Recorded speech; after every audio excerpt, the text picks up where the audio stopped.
따뜻한 가족, 따뜻한 라디오. 라디오 서울에서 가정의 달을 더욱 특별하게 만들어드립니다.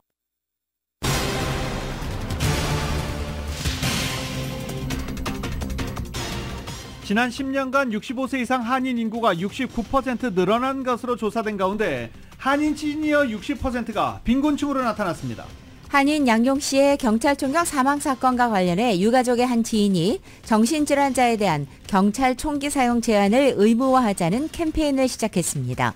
LA시의회가 LA시가 운영하는 퍼블릭 골프장 티타임 불법 예약과 재판매를 정부 차원에서 단속하기로 했습니다. LA경찰당국이 절도범들의 타깃이 되고 있는 현대차와 협력해 현대 차주들에게 보안 소프트웨어 업데이트와 운전대 잠금 장치를 무료로 배포할 예정입니다. 바이든 대통령과 트럼프 전 대통령이 다음 달 TV 토론으로 만납니다. 양측은 오는 9월에도 추가 토론을 약속해 서로에 대한 공방을 주고받았습니다. 민주당은 유권자 40% 이상은 가자지구 전쟁에 대한 바이든 대통령의 대응에 반대한다는 여론조사 결과가 나왔습니다. 지난주 신규 실업수당 청구 건수가 22만 2천 건으로 한 주 전보다 10,000 건이 감소했다고 노동부가 오늘 밝혔습니다. 소비자 물가 상승세가 다소 주춤한 가운데 사과와 계란 같은 식료품 가격이 0.2% 조금이나마 내리기 시작했습니다. 차량 공유 서비스 업체인 우버가 공항을 비롯해 콘서트와 스포츠 경기 등 주요 행사장에 가는 사람들을 대상으로 하는 셔틀 서비스를 시작한다고 밝혔습니다. 부동산 재벌인 프랭크 맥코트 전 다저스 구단주가 중국의 동영상 플랫폼인 틱톡에 미국 사업권 인수를 계획 중인 것으로 알려졌습니다. 중국을 방문 중인 푸틴 러시아 대통령이 새로 꾸린 내각 인사들과 대규모 경제 사절단을 데리고 시진핑 주석을 만나 장기전을 이어갈 자금 수여를 약속받았습니다. 러시아의 본철 대공세로 수세에 몰리고 있는 우크라이나가 미국의 무기로 러시아 본토를 타격하더라도 서방이 묵인할 수 있다고 시사하는 발언이 나왔습니다. 휴가를 마치고 복귀한 민주당 이재명 대표가 최근 당내 확산하는 대표 연임론은 아직 깊이 생각할 때가 아니란 뜻을 밝혔습니다. 한국의 의대 정원 증원을 멈춰달라면서 의료계가 법원에 낸 집행정지 신청이 항고심에서도 받아들여지지 않았습니다. LA 다저스가 샌프란시스코와의 경기에서 1대4로 패했습니다. LA 에인젤스는 세인트루이스를 7대2로 꺾고 3연패에서 벗어났습니다. NBA 플레이오프에서 보스턴이 클레블랜드를 113대98로 꺾고 가장 먼저 동부조 결승에 올랐습니다. 오늘 뉴욕 증시는 3대 지수 모두 역대 최고 기록을 세우면서 상승세로 출발하고 있습니다. 다우존스는 사상 처음 4만 선을 돌파한 상황입니다. 원달러 환율은 1345원으로 마감했습니다. 남가주 오늘도 대체로 흐린 가운데 오후 한때 해가 나겠습니다. LA 한인타운 낮 최고 기온은 69도로 예상됩니다. 이 시간 주요 뉴스는 하늘 위 호텔, 세계 최대 항공기 아시아나항공 A380에서 차별화된 서비스를 만나보세요. 고국까지 편안하고 안전하게 모시는 아시아나항공 제공입니다. 여러분 안녕하십니까? 김윤정입니다. 안녕하십니까? 유지승입니다. 2024년 5월 16일 목요일 라디오 서울 모닝 뉴스 2부입니다.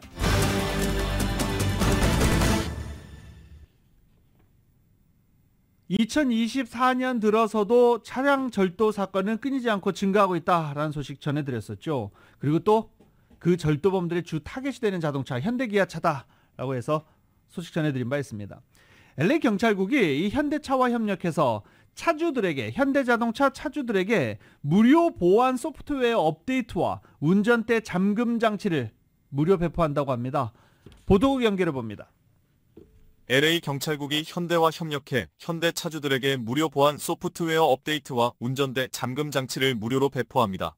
업데이트된 도난 방지 보호 소프트웨어는 도둑이 현대차를 훔치는 것을 방지하기 위한 것입니다. LA에서 가장 도난 피해가 많은 차량은 현대와 기아 차량으로 나타났습니다. 지난해 LA에서는 전체 도난 차량 중에 기아차가 17%, 현대차가 13%를 각각 차지했습니다.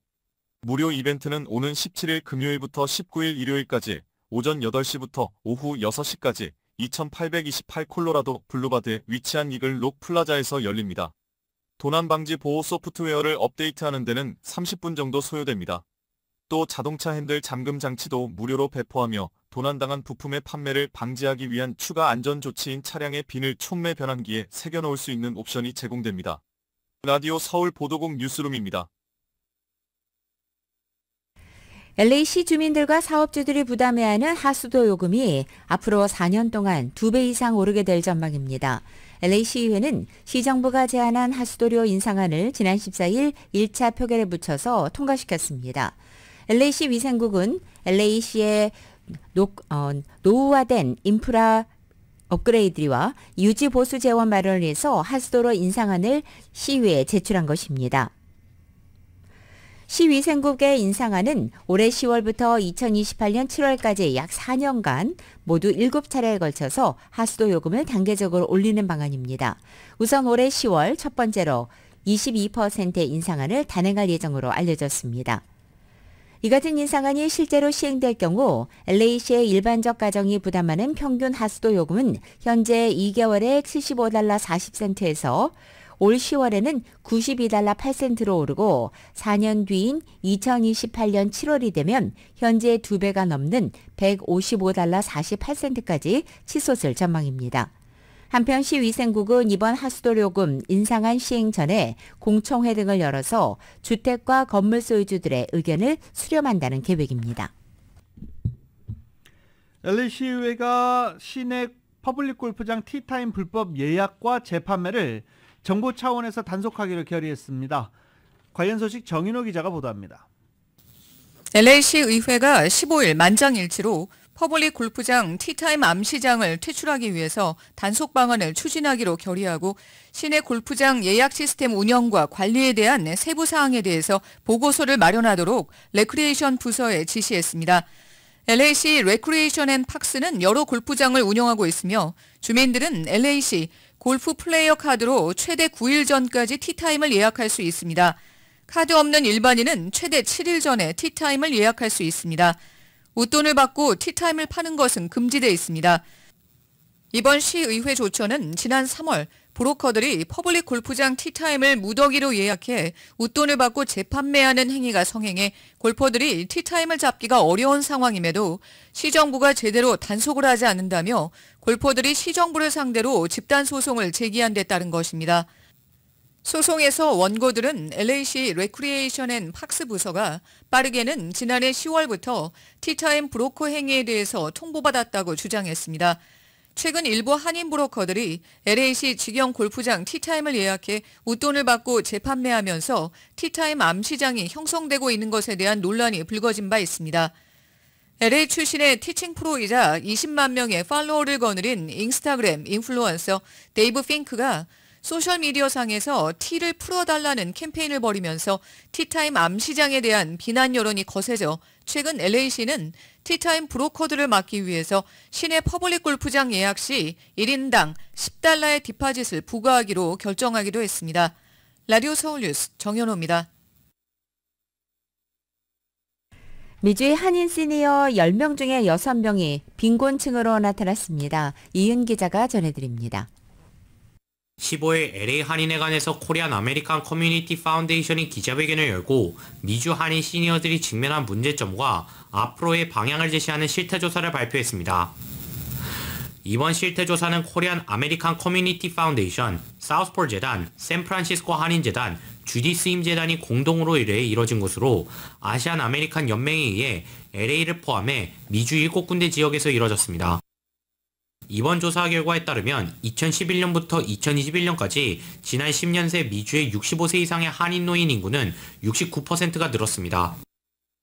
한인 시니어들은 다른 커뮤니티에 비해 낮은 소득 수준을 기록하고 있는 것으로 나타났습니다. 한인 시니어 10명 중 6명꼴로 렌트비와 식비 등을 비롯한 기본적인 생활에 필요한 금전적인 부분을 충당하기가 어려운 수준의 빈곤층인 것으로 드러났습니다. 65세 이상 한인 시니어들의 81%는 언어장벽이 있는 것으로 나타났으며 언어장벽이 있는 시니어들 중 46%가 저소득층인 것으로 드러났습니다. 이번 실태조사에 참여한 시니어들의 40%가 언어장벽으로 인해 정부 당국이 제공하는 저소득층 아파트 등 정부가 지원하는 다양한 기금과 프로그램의 혜택을 제대로 받지 못하는 것으로 드러났습니다. 린잉희 아시안 아메리칸 연맹 연구 부디렉터는 한인 시니어들의 삶은 매우 어려운 편이며 한인 시니어들의 삶은 점점 더 어려워지는 추세라고 지적했습니다. to counter the model minority stereotype of Asian Americans and Korean Americans, especially among the senior communities. Like I mentioned in the presentation, only 4 in 10 of them answer the question yes when they ask like if your income is enough to cover your. 이번 조사가 보여주는 가장 중요한 점은 한인 시니어들이 생각 이상으로 많은 어려움들을 겪고 있으며 이들을 위한 서비스가 구축돼야 하는 현실을 반영했습니다. 언어 장벽이 있는 한인 시니어들을 도와주기 위해서는 통역 서비스 확대가 절실한 것으로 지적되었습니다. 윤견복 KACF 회장입니다. 어떻게든지 우리의 목소리, 우리의 힘, 그리고 우리의 달러도 모여서 이 비영리 단체들을 후원하는 그런 재원을 세웠습니다. 20년 동안 우리는 뉴욕, 뉴저지에 그런 투자를 하고 있었는데 소망 소사이어티의 사무총장인 신혜원 박사는 사회적 불평등 해소를 위해 세분화된 데이터가 필수적인데 주주사회 데이터는 미주 아시안 내의 다양한 하위 집단의 데이터를 세분화하지 않음으로써 필요 요구를 외면하고 있다고 강조했습니다. 제임스 LA 한인회장은 한인회가 지역 파트너들과 함께 미주 한인 시니어층이 정부 서비스를 공평하게 접근하도록 지속적으로 지지하고 협력하겠다고 밝혔습니다. 이날 한인회에는 실태조사를 듣기 위해 30여 명의 타운 한인들이 참석했으며 이들 역시 타운 내 시니어들을 위한 제도와 장치의 필요성을 강조했습니다. 라디오 서울 뉴스 이은입니다. 이 한인타운에서 경찰의 총격을 받고 숨진 양용씨 가족 지인이 정신질환자를 상대로 경찰이 총기를 사용하는 것을 제한하도록 의무화하자는 청원 캠페인을 시작했다고 합니다. 이외에 타운 소식 보도국에서 전해드립니다. 지난 2일 LA 한인타운에서 경찰의 총격을 받고 숨진 양용씨 가족의 지인이 체인지 다도그의 정신질환자를 상대로 경찰이 총기를 사용하는 것을 제한하도록 의무화하자는 청원 캠페인을 시작했습니다. 지난 14일 마련된 해당 웹사이트는 양용씨의 지인이 시작한 것으로 수양 씨는 이 사이트에서 전국적으로 매해 경찰 총격으로 숨진 4명 중 1명이 심한 정신질환을 앓고 있는 것으로 드러났으며 정신질환자가 치안당국과 맞닥뜨렸을 때 경찰 총격으로 숨질 확률이 16배가 높다며 전국의 치안당국이 정신질환을 앓고 있는 사람들에게 총기를 사용하는 것을 제한하도록 촉구하고 있습니다. 또 정신질환자에게 총기를 사용한 경과는 분명히 책임을 지도록 투명한 수사 절차를 밟도록 하는 것을 촉구하고 있습니다. 양용씨 총격 사건 현장을 담은 바디캠 영상 일부는 오는 17일 공개될 것으로 알려졌습니다. 15일 윌셔 양로보건센터가 그랜드 오프닝 행사를 가졌습니다. 윌셔 양로보건센터는 윌셔 블루바드와 윌튼 플레이스에 위치해 있다. 지난 1월부터 노르만디와 오가에 위치한 마음이 가난한 사람들의 교회로 장소를 옮겨서 이전 200명에서 이제는 400명의 인원들까지 수용할 수 있게 되었습니다. 현재 가주에서 가장 큰 규모의 양로 시설입니다. 특히 이번 그랜드 오프닝을 통해 더 많은 시니어들을 수용할 수 있고 다양한 서비스들을 제공할 수 있어 기쁘다는 소감을 전했습니다. 데이빗 김월셔 양로 보건센터 원장입니다. 지금 말씀하신 대로 앞으로 더 300분 정도는 더 받을 수 있을 것 같아요. 그래서 한 600분까지는 저희가 모실 수 있고, 왜냐면은 이제 오시는 분들의 월요일 매일 오시는 게 아니기 때문에 저희가 400분까지는 이제 나라에서 정부에서 허가를 해줬기 때문에. 스티브 강 한인타운 청소년회관 KYCC 대외협력 디렉터입니다. 리스 리뉴가 안 돼서 이렇게 자리를 찾다가 새로운 오너가 또 이제 제이메슨입니다. 그래서 라인 오너는 제이메슨인데 여기서 현재 이 교회를 히스토리컬 빌딩이기 때문에 터치를 못합니다. 그래서 오리지널 빌딩 또는 디자인을 유지하되 새로운 이런 펑션을 찾는데 이날 그랜드 오프닝 행사에서는 한인타운을 관할하는 미겔 산티아고 가주 54지구 하원 의원과 헤더 헛 LAC 10지구 시의원 측이 윌셔 양로 보건센터 측에 감사패를 전달했습니다. 라디오 서울 보도국 뉴스룸입니다.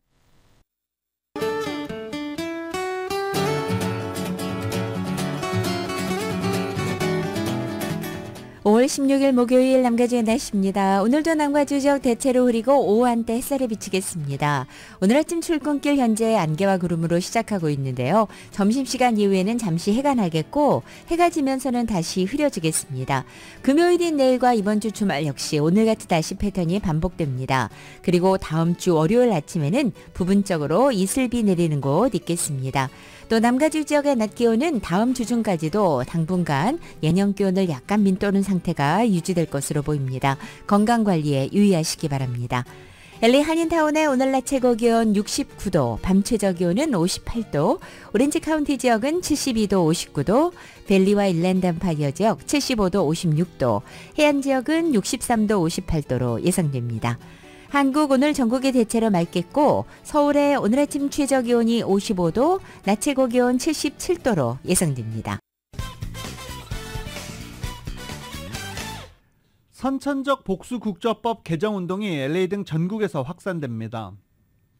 최근 LA를 방문한 김진표 한국 국회의장에게 선천적 복수국적법 개정에 대해 질문했다가 동문서답을 들은 LA 한인회 제임스 회장은 뉴욕과 뉴저지 지역 한인회를 중심으로 전개되는 선천적 복수국적법 개정 캠페인에 적극 동참하겠다고 밝혔습니다. 지난 4일 김진표 의장이 LA 다운타운 인터컨티넨탈 호텔에서 한인단체 대표들을 초청한 동포간담회에서 제임스 회장은 한인 2, 3세들을 잠재적 병역 기피자로 만드는 선천적 복수국적법의 현실적 개정을 요청했지만 김 의장은 한국의 가장 큰 위기인 저출산 문제를 해결하려면 병역법상 병역 의무 제한이 풀리는 40세 이상 재외동포에게 전면적으로 복수국적을 허용해야 한다.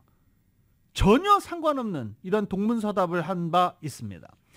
김진표 의장이 언급한 복수국적법은 출생 시 부모 중 한 사람이 한국 국적을 가지고 있을 경우 본인의 의사와는 상관없이 한국 국적을 동시에 보유하게 되는 선천적 복수국적법과 전혀 다른 내용입니다.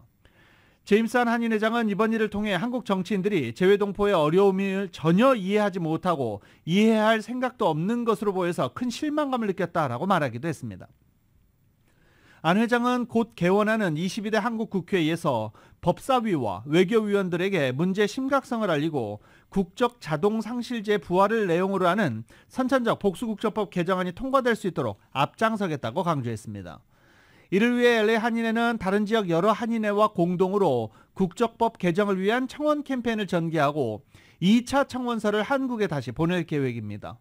또 선천적 복수국적 개정 문제를 올 10월에 열리는 세계 한인 회장대회 주요 의제로 올리기 위해 주요 한인회들과 협력해 나가기로 했습니다. 한편 불합리한 선천적 복수국적법 개정에 매달려왔던 뉴욕의 전종준 변호사에 따르면 지난 3월 뉴욕과 뉴저지 한인회들이 공동 서명해서 보낸 1차 대통령 청원서에 대한 한국 법무부와 병무청의 답변서가 지난주 도착했지만 핵심 쟁점에 대한 의견차는 여전한 실정이라고 전했습니다. 한인타운 청소년회관 KYCC가 낙서와 쓰레기로 얼룩져 있는 LA 한인타운 웨스턴길 재정비에 나섭니다.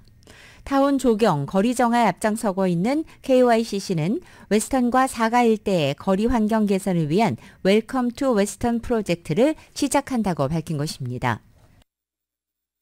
비영리 디자인 기관인 KDI와 공동으로 진행하는 이번 프로젝트는 웨스턴 애비뉴 선상의 사가 일대에 나무를 심고 또 벽화와 거리 청소, 배전박스 페인팅 같은 뉴욕의 소거리 같은 주민들과 보행자들이 안전하고 보다 쾌적한 환경에서 다닐 수 있는 환경 조성을 위한 것이라고 밝혔습니다. 특히 KYCC는 이번 프로젝트를 통해서 낙서와 쓰레기로 얼룩진 한인타운 이미지 개선은 물론이고 가구업소들이 밀집해 있었지만 코로나로 인해 위축됐던 비즈니스 경기 회복을 위한 지원에도 최선을 다하겠다고 밝혔습니다. KYCC는 웨스턴 거리의 개선 프로젝트에 대한 주민들의 의견을 수렴하기 위해서 오는 21일 화요일 오후 5시 30분부터 가주마켓 옥상 테라스에서 웰컴 투 웨스턴 워크샵 공청회를 개최합니다. 보다 관심 있는 주민들과 자영업자들의 적극적인 참여를 바란다고 밝혔습니다. 남가주 한인공인회계사협회가 올해도 미래의 한인 비즈니스를 이끌어갈 한인 장학생을 선발합니다. 한인공인회계사협회는 올해 장학생 5명을 선정해 각각 $2,000씩 총 $10,000를 장학금으로 지급할 계획입니다. 신청 자격은 남가주 지역 대학 및 대학원에서 회계학, 비즈니스, 경제 또는 재정 분야를 전공하는 재학생들입니다. 신청자는 공인회계사협회 신청 양식, 성적증명서, 에세이 500자 미만의 에세이를 제출하면 됩니다. 올해 에세이의 주제는 인공지능이 회계와 재정 분야에 어떤 영향을 미칠 것으로 생각하나입니다. 신청 마감은 오는 5월 31일인데 한인 공인회계사협회로 이메일을 보내셔야 됩니다. 이 이메일 주소는 저희 라디오서울 1650.com 웹사이트를 통해서 확인할 수 있습니다. scholarship@kacpa.org 인데 이렇게 지금 불러드리면 또 운전하시는 분들은 혼동하실 수 있잖아요. scholarship@kacpa.org인데 보다 자세한 사항은 저희 웹사이트 확인하시기 바랍니다. 대한상공회의소가 LA 한인상공회의소와 손을 잡고 미국 진출 기업에 대한 애로 해결에 나섭니다. 대한상인은 한국 시간으로 16일 서울 중구 상의회관에서 LA 한인상의와 미국 진출 기업 비즈니스 활동 지원을 위한 업무 협약인 MOU를 맺었습니다. 두 기관은 이번 협약을 통해서 기업 애로사항 조사와 지원, 또 최신의 정책과 시장 동향의 정보를 공유하며 주정부와 의회, 경제단체 등과의 네트워크 구축 지원 등 진출 기업의 다양한 요구들을 파악하고 그 대응 방안을 마련하기 위한 협력 사업을 공동 추진하기로 했습니다. LA가 속한 캘리포니아 지역구인 미셸 스틸 연방하원의원은 감사 서신을 통해서 두 기관과 함께 진출 기업 지원에 적극적으로 협력할 것을 약속하기도 했습니다. 지난 14일에 치러진 메릴랜드주 예비선거에서 한국 사위로 불리는 레리 호건 전 메릴랜드 주지사가 연방상원 공화당 경선에서 압승을 거뒀습니다. 개표 결과 호건 전 주지사는 61.9%를 득표해 상대 후보 로빈 피커 30.1%를 크게 따돌리고 공화당 후보로 확정됐습니다. 이에 따라 오는 11월 결선에서는 호건 전 주지사와 민주당의 엘서 브룩스 후보가 맞붙게 됐습니다. 워싱턴주 한인 차세대 정치인인 제이슨 문, 막틀리오 시의원이 워싱턴주 하원의원 선거에 나섭니다. 문 시의원은 올해 선거에서 워싱턴주 제21선거구 포지션에 출마하기로 결정하고 후보 등록을 했다며 구체적인 출마의 변등은 조만간 밝히겠다고 말했습니다. 지난 2022년 공석인 머킬티오 시의원에 선출됐던 그는 지난해 공식적으로 머킬티오 시의원 제7포지션에 출마해 당선됐습니다. 현재 마이크로소프트 고객 담당 매니저로 일하고 있는 문 시의원은 시카고 지역에서 출생한 한인 2세입니다. 좀 먼 이야기를 하나 가져왔는데요. 태국 파타야에서 살인사건이 발생했죠. 한국 관광객이 살인사건에 연루된 것이고 그리고 용의자들도 전부 한인이어서 한국 사람들이어서 화제가 됐었는데요. 이 태국 파타야 살인사건의 피해자 클럽에서 수면제를 먹은 상태에서 납치된 것으로 현지 경찰 조사 결과 드러났습니다.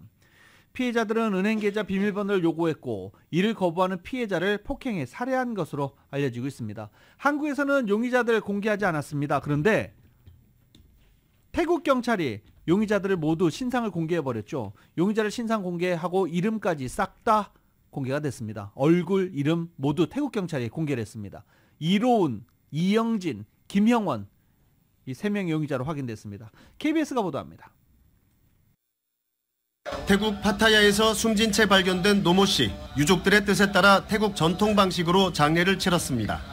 남아있는 한 명 지금 빨리 잡혀서 강력한 처벌이 돼야 되는 게 맞는 거고요. 노 씨가 납치됐던 태국 방콕의 클럽 앞입니다. 이곳에서 시작된 당시 범행의 구체적인 내용이 잇따라 검거된 피의자들의 진술로 속속 드러나고 있습니다. 당시 오토바이 택시를 타고 클럽으로 이동한 노 씨. 이 클럽에서 피의자 3명은 노 씨에게 접근해 수면제를 먹였습니다. 노 씨를 부축해 나와 차에 태운 뒤 돈을 요구했고 이를 거부하는 노 씨를 폭행해 숨지게 했다고 태국 경찰은 설명했습니다.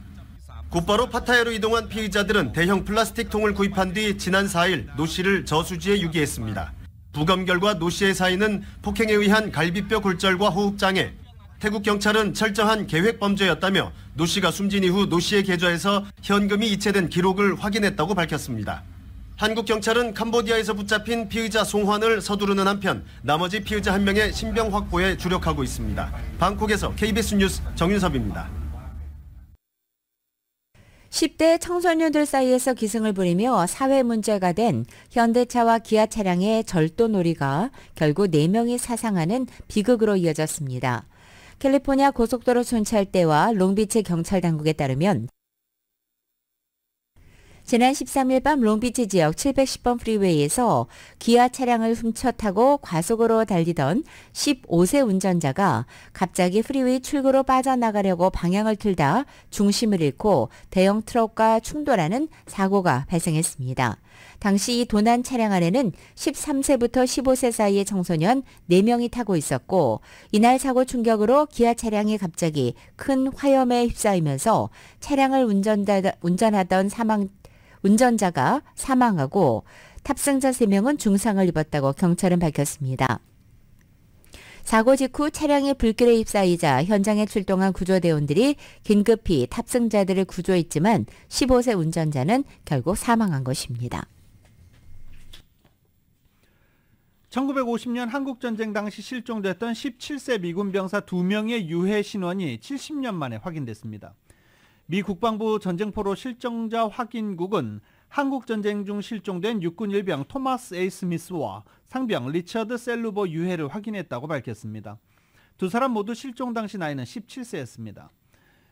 미시간주 출신의 스미스 일병은 1950년 경남 진주시 인근에서 전투 도중 실종됐습니다. 일리노이주 출신인 셀루버 상병 역시 같은 해 9월 낙동강 근처에서 전투 중 사망한 것으로 추정됩니다. 동해를 일본해로 표기한 미국 내 14개 한국전 참전 시설 중 4개가 일본해 단독 표기에서 동해와 일본해 병기로 변경됐다고 한국의 국가보훈부가 어제 밝혔습니다.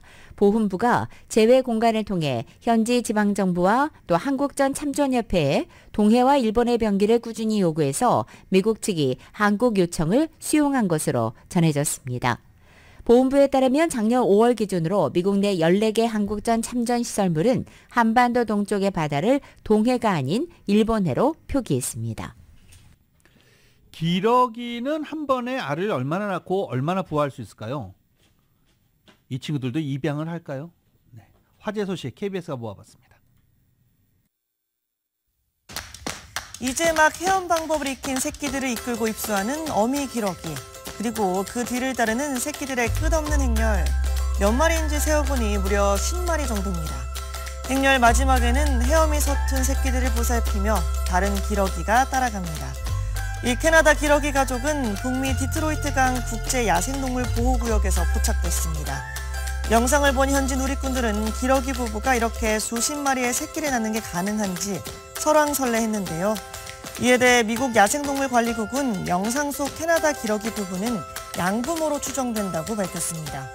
그러면서 부모 본능이 강한 기러기는 고아가 되거나 어미를 잃은 새끼들을 입양하는 경우가 있다고 덧붙였습니다. 이에 대해 세상에서 가장 아름다운 대가족이다.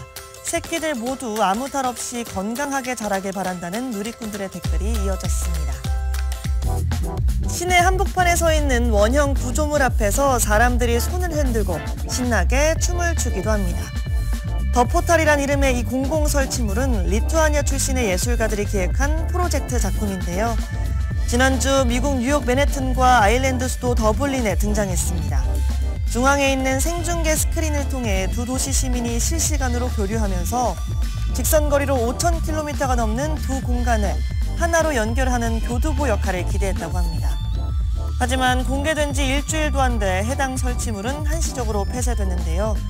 일부 사람들이 이 앞에서 신체 일부를 노출하거나 소란을 피우는 등 부적절한 행위를 했기 때문입니다. 게다가 이런 민폐 행각이 담긴 영상이 온라인상에서 퍼지기까지 하자 더블린 당국은 해결 방안을 찾기 위해 며칠 동안간 포탈의 작동을 멈추기로 했는데요. 하지만 과연 적절한 방안을 찾을 수 있을지 의문이 제기되고 있습니다. 새로운 도시 명물이 될 것이라는 기대와 달리 골칫거리로 전락한 것이 아니냐는 우려도 나오고 있다고 합니다. 지금까지 이슈 SNS였습니다.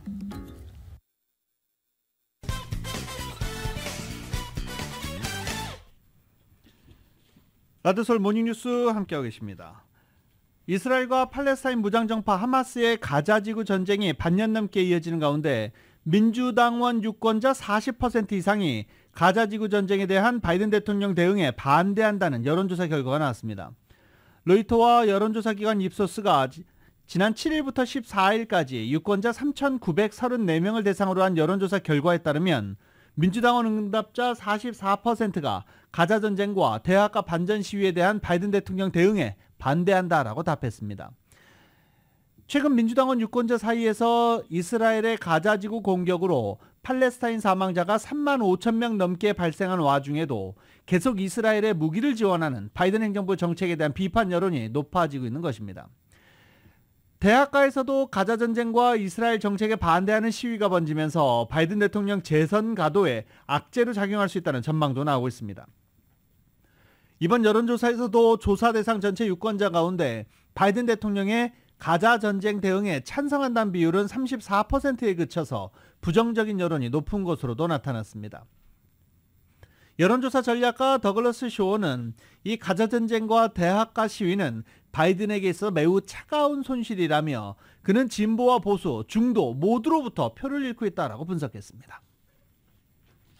오는 11월 대선에서 재대결을 벌이게 되는 조 바이든 대통령과 트럼프 전 대통령이 다음 달 TV 토론으로 만납니다. 양측은 오는 9월에도 역시 추가 토론을 약속한 가운데 서로에 대한 공방을 주고받았습니다. KBS의 보도입니다. 미국 대선을 앞두고 다음 달 27일 바이든 대통령과 트럼프 전 대통령이 첫 TV 토론에 나섭니다. 바이든 대통령은 자신의 소셜미디어를 통해 6월과 9월 두 차례 TV 토론으로 맞붙자고 트럼프 전 대통령에게 제안했습니다. 그러면서 형사재판 중인 트럼프 전 대통령의 뉴욕 재판소 휴정일이 수요일이라는 점도 언급했습니다. Donald Trump lost 2 debates to me in 2020. So let's pick the dates, Donald. I hear you're free on Wednesdays. 트럼프 전 대통령도 곧바로 자신의 소셜미디어에 글을 올리며 맞받았습니다. 바이든 대통령을 최악의 대통령이라고 밝히며 언제든 좋다, 2번의 토론을 받아들인다고 밝혔습니다. 또 추가 토론과 흥행을 위한 매우 큰 장소를 제안한다면서 바이든은 아마도 군중을 두려워할 거라고도 말했습니다. 이에 따라 양측은 6월에는 CNN 방송, 9월에는 ABC 방송이 주관하는 TV 토론에 참여할 예정입니다. 두 후보 모두 대선 후보로 내정됐기는 하지만 전당대회를 통한 공식 지명 전에 조기 토론을 진행하는 겁니다. 미국 대선 후보들은 1988년 이후 초당적 대통령 토론준비위가 주관하는 토론회에 참가해 왔는데 조건과 내용을 사전에 조율할 수 있어 양측 모두 언론사 주최 토론회를 선호한다고 미 언론들은 보도했습니다. 상대적으로 소극적이었던 바이든 대통령이 조기 토론에 응한 것은 형사재판에 묶여있는 트럼프 전 대통령의 사법 리스크를 부각시키기 위해서라는 분석도 나옵니다.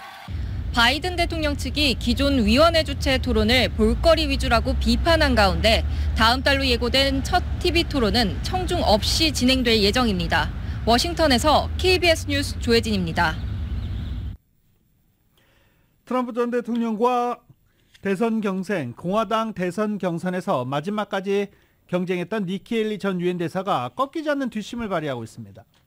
더 힐에 따르면 헤일리 전 대사는 메릴랜드, 네브라스카, 웨스트버지니아 등 3개 주 공화당 프라이머리에서 최대 20%에 달하는 득표를 기록했습니다. 반트럼프 세력의 구심 역할을 해왔던 헤일리 전 대사는 슈퍼 화요일 다음 달이었던 지난 3월 6일 공화당 경선 사퇴를 선언한 바 있습니다. 헤일리 전 대사는 지난 7일에 치러진 인디애나주 프라이머리에서도 21.7%의 득표를 올렸고 지난달 펜실베니아에서도 15만 표 이상을 얻었습니다. 이 때문에 일각에서는 중도층을 포함한 외연 확대를 위해 트럼프 전 대통령이 헤일리 전 대사를 부통령 후보로 포용해야 한다는 주장이 제기되지만 트럼프 전 대통령은 이 같은 설을 직접 부인하고 있습니다. 헤일리 전 대사 역시 트럼프 전 대통령에게 손을 내밀지 않는 상황입니다. 노동부가 지난주 신규 실업수당 청구 건수가 22만 2천 건으로 한 주 전보다 10,000건 감소했다고 밝혔습니다. 이것은 다우존스가 집계한 전문가 전망치를 소폭 웃도는 수준입니다. 신규 실업수당 청구 건수는 작년 9월 이후 팬데믹 이전 수준인 20만 건대 초반 언저리에서 유지해 오다가 직전주 발표에서 8, 9일 만에 가장 높은 수준을 기록한 바 있습니다. 실업수당 청구 건수의 증가는 그동안 과열 양상을 지속해온 미국의 노동시장이 식고 있을 가능성을 시사합니다.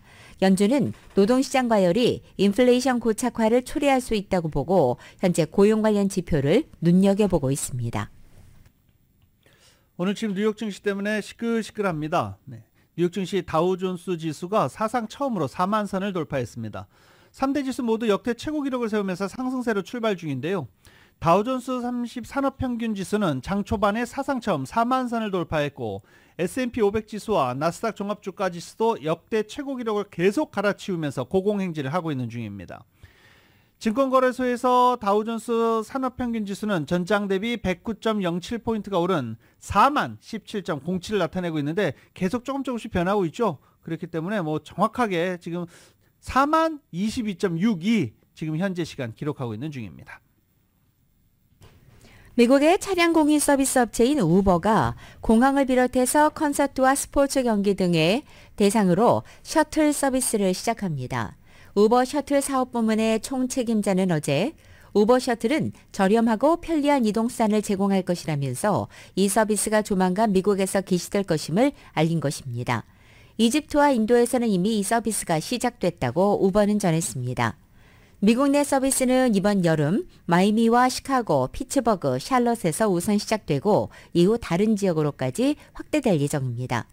미국의 항공사들이 특수를 기대하는 다음 달 초부터 8월 말에 맞춰서 서비스를 시작한다는 방침입니다.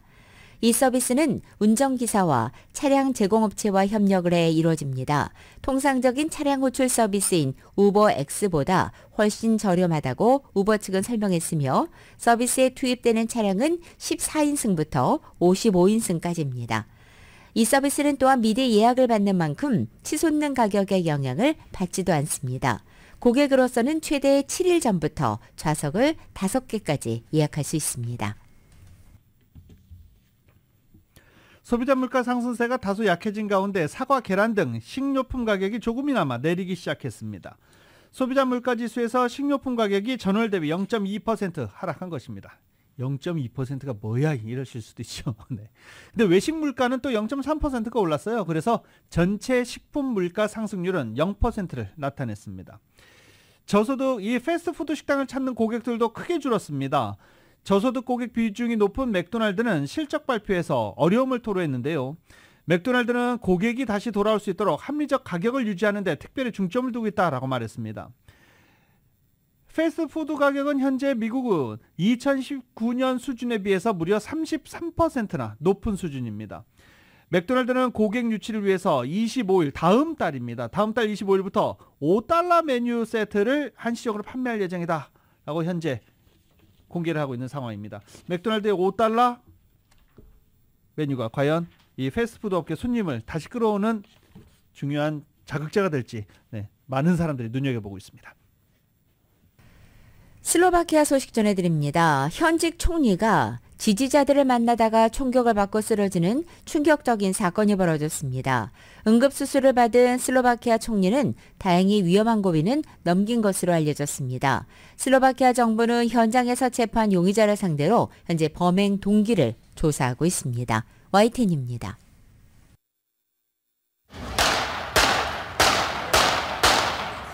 다섯 차례 총성이 이어진 뒤 한 남성이 쓰러집니다.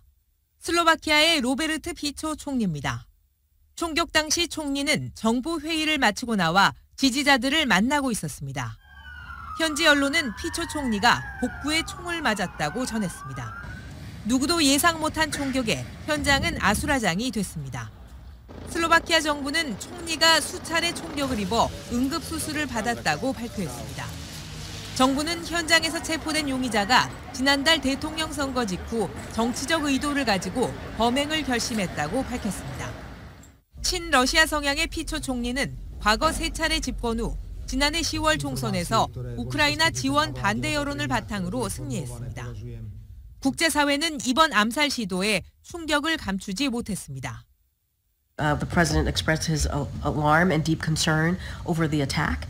As the president said, he and Dr. Biden are praying for a swift recovery, and our thoughts are with his family and the people of Slovakia. 러시아와 전쟁 중인 볼로디미르 젤렌스키 우크라이나 대통령도 회유를 기원하면서 정치적 폭력이 존재해서는 안 된다고 비판했습니다. YTN 이경아입니다.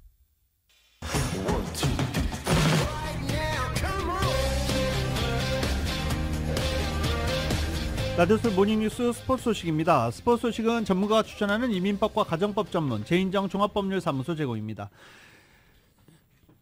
자, NBA 플레이오프에서 동부조 결승 진출자가 확정이 됐습니다. 챔피언 결정전까지 가기 위해서 이제 동부조 결승을 해야 되잖아요. 서부조 결승은 아직 확정이 되지 않았고요. 동부조 결승은 어제 보스턴이 선착했습니다. 보스턴이 클리블랜드를 113대 98로 꺾고 4승 1패, 시리즈 전적 4승 1패를 기록하면서 동부조 결승에 올랐습니다. 이제 뉴욕 닉스와 인디애나 페이서스 간의 경기 승자와 챔피언 결정전을 다투게 됩니다. 보스턴은 동부조 결승전에 지금 3년 연속 오르고 있는데 아직 우승 트로피가 없죠. 제이슨 테이텀 이를 갈고 있는 중입니다. 어제 열렸던 서부 컨퍼런스 경기에서는 댈러스 매버릭스가 오클라호마 시티를 104대 92로 꺾고 시리즈 전적 3승 2패로 앞서 나가기 시작했습니다.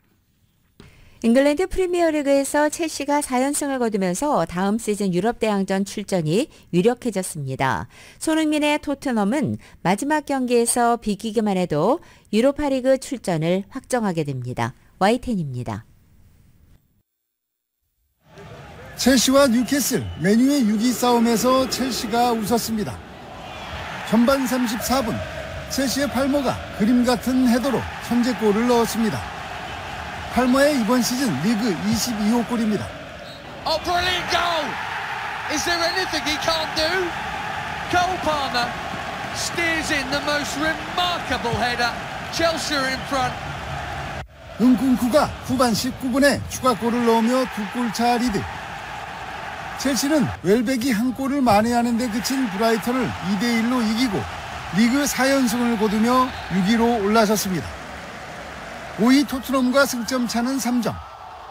최종 라운드에서 토트넘은 비기기만 해도 5위로 유로파 리그에 가고 첼시는 6위를 유지하면 컨퍼런스 리그 출전권을 따내게 됩니다.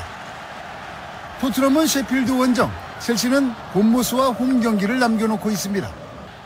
FA컵 결승전에서 이미 챔피언스리그 진출권을 따낸 맨시티가 맨유를 꺾고 우승할 경우 리그 6위도 유로파 리그에 가고 7위가 컨퍼런스 리그에 출전합니다. 8위 맨유는 7위 뉴캐슬을 3대2로 이기면서 나란히 승점 57점이 됐습니다. 그러나 골득실에서 뉴캐슬이 맨유에 크게 앞서 있어 최종 라운드에서 맨유가 승점에서 앞서야 순위를 바꿀 수 있습니다. 뉴캐슬은 브랜트포드 원정, 맨유는 브라이턴 원정을 떠납니다. YTN 김동리입니다. LA 다저스와 샌프란시스코 자이언츠 간의 경기에서 어제 LA 다저스가 1대4로 패했습니다. 그러면서 최근 연승행진은 없었죠. 예. 그리고 LA 에인저스는 세인트루이스 카디널스와의 경기에서 7대2로 승리를 거뒀습니다. 그러면서 최근 3연패에서 벗어났습니다. LA 엔저스는 지금 차포 아무것도 없어요. 그래서 이기는 게 조금 희한할 정도로 LA 엔저스가 올 시즌 굉장히 암울한 시즌을 보낼 것으로 예상이 되고 있습니다. LA 다저스는 어제 심판의 들쭉날쭉한 스트라이크 콜에 오타니 선수가 고개를 갸우뚱 절레절레 흔들면서 심판 판정에 불만이 있다라는 제스처를 했는데 그 와중에도 4타수 2안타를 기록했습니다. 그러면서 오타니 선수는 타율 1위에 복귀한 상태입니다. 이정우 선수가 오늘 LA에 도착합니다. 닐 엘라트라체 박사를 만나서 어깨 관련해서 2차 소견을 들을 것으로 알려졌는데 시즌 아웃이냐 아니면 한두 달 정도 부상 치료하고 복귀하느냐 오늘 결정될 것으로 보입니다. 2024년 5월 16일 목요일에 전해드린 라디오솔 모닝뉴스 여기서 마치겠습니다. 지금까지 진행의 유지승, 김윤정이었습니다. 잠시 후 9시에는 강혜신의 오늘의 미국이 방송됩니다. 함께해 주신 여러분 고맙습니다.